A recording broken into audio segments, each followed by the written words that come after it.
De nombreux opposants iraniens ont manifesté sur la place des Nations aujourd'hui, réunis sous la bannière royaliste. Plus d'1 millier de personnes, selon les organisateurs, ont exprimé leur soutien au fils du dernier Shah d'Iran, renversé il y a 40 ans.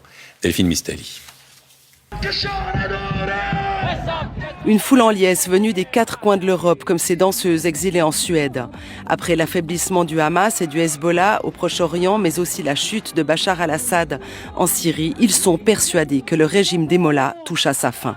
Tous ces bras armés du régime islamique d'Iran, ils ont été une après l'autre coupés.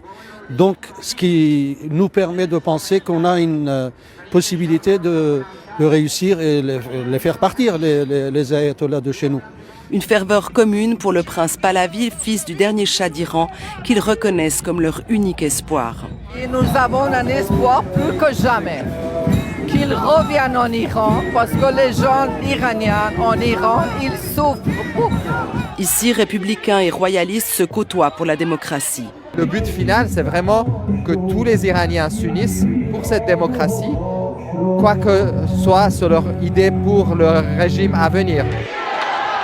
À quelques mètres de là, devant une salle comble, le prince en personne prend la parole au sommet pour les droits humains.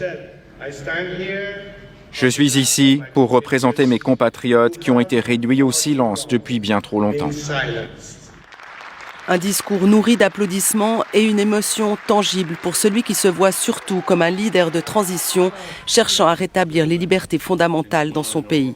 Je ne suis pas là pour faire campagne, pour devenir le leader du futur, mais mon rôle actuel, c'est d'aider à arriver à une transition démocratique et remplacer ce régime de dictature religieuse, un régime de démocratie laïque qui est une nécessité absolue.